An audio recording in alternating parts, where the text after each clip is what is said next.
Hi everyone, welcome back to Ferrum Forge, and today we're going to do a video on how to disassemble and reassemble your MassDrop Ferrum Forge Crux. For the video today we have the Crux in the Juggernaut pattern, and so we're going to start it all off.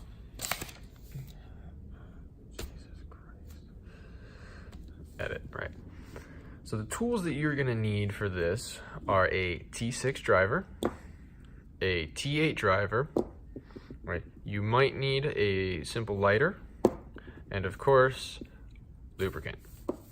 So to start it all off, right, there's one pretty basic fix that can alleviate most issues that people will have on one of these knives, and it's things that if you have side-to-side play in the blade, right, where it just doesn't feel crisp anymore, chances are you just need to tighten the pivot screw down.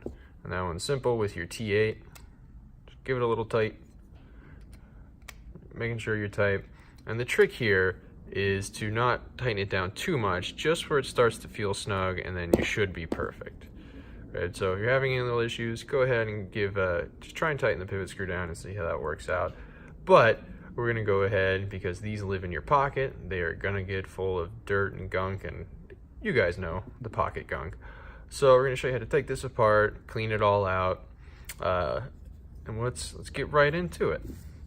So for these knives, rather than starting at the face scale and taking all of the hardware out, we're gonna start with the lock scale. And first, we're gonna remove our pivot screw. I like to open it up because it engages the lock and you do pinch the pivot a little bit. So let's see how we do on this one. Right, when I'm doing this, right, I'm pushing in towards the knife so I don't strip anything out. There we go, it's loose, and we'll just back that out. Now on the Crux, right, to take the knife apart, you really only have to remove this top screw from the pocket clip and this other body screw here. We're gonna go ahead and leave the pocket clip on for this, but we'll pop these screws out. Same thing, and it's even more important with the smaller screws that you do apply force down in towards the screw before you turn. So now that those screws are out, we'll go ahead and take the lock scale off.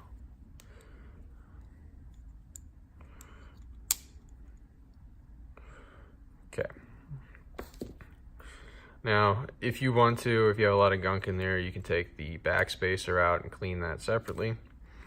All right, we're not gonna stay too focused on that though. So here we have the knife apart, lock scale, face scale. You'll see that we have a washer and then a bearing. All right, we'll take that out. Keep that washer and that bearing together because that's gonna go back into the lock scale when we reassemble it. Now also on our lock scale, we have the stop pin. All right, we'll go ahead and pull that out. And then that's good for now. Now on the face scale, we're gonna remove our bearing, or we're gonna pop the pivot out so that we can remove the bearing and the washer. Keep those separate for the face scale. Now we have everything broken apart. Pause. With the knife completely disassembled now, we can go ahead and clean it. The places where you'll have to clean the most are right around the detent ball. That's where a lot of gunk, and then in your pivot and bearing area. You don't need to do anything too crazy to clean out these bearings. Really, you just get a paper towel, wipe them out, get all the debris out of there, and you should be good to go. Now that everything is apart and cleaned, we're gonna go ahead and reassemble the knife. So just when we took it apart, how we started with the face scale down, we're gonna do the same thing when we reassemble it. First thing we're gonna do is pop our pivot screw back into the scale. The next thing is we're gonna make sure to put our washer in first against the titanium. Pop that over the pivot screw, and then our bearing.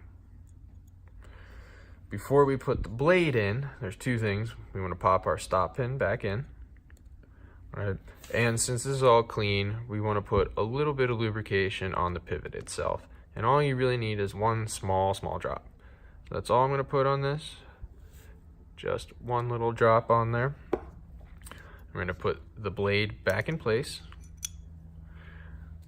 We're going to go ahead and we're going to stack bearing, then washer, right? Making sure that we also put our backspacer in place, because it's a bit annoying when you don't do that. Right, now we have all of our internal components in place. We're going to attach our lock scale,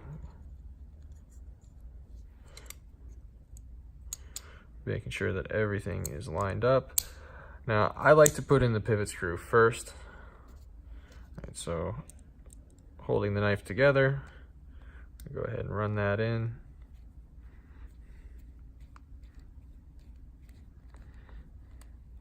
And this one I'm going to tighten down just a little bit tighter than I normally would, because I'm going to hold everything together, and then we will come back to that in a second. I'm going to place all of our body screws.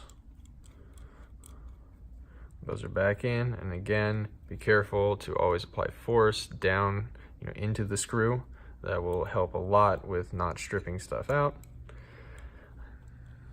Putting both of our screws in, make sure they're nice and snug. So there we go. Knife is back together. Let's feel it. All right, D10 is proper. Lockup is solid. All right, how are we doing? We're a little bit snug, but that's okay, because now we're going to pop this screw back out. And you don't have to do this, but this is a step that we do on all of our knives, where we will Loctite the pivot screw. Just a little bit of thread locker, because no matter what, these pivot screws, if they get used, the knife gets opened and closed a lot, they will vibrate a little bit loose. The thread locker just keeps that from happening. So now with the screw out, I'm going to apply just a really small drop of Loctite on there. Just a little bit right at the tip. We don't want to go too crazy with thread locker, or else you will never get this undone. Put that back in.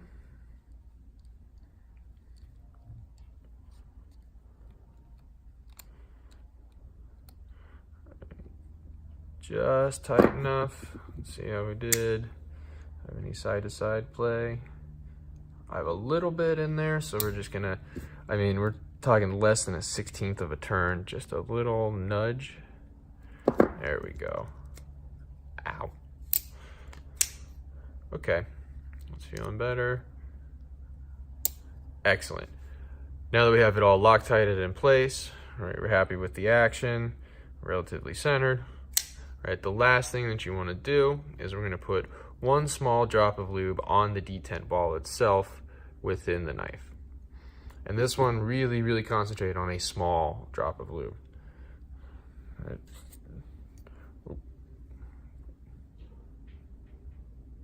Just one on the detent ball.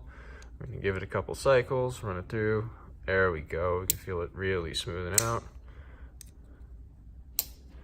And there you go. And that is how to take apart and reassemble your MassDrop Ferrum Forge Crux.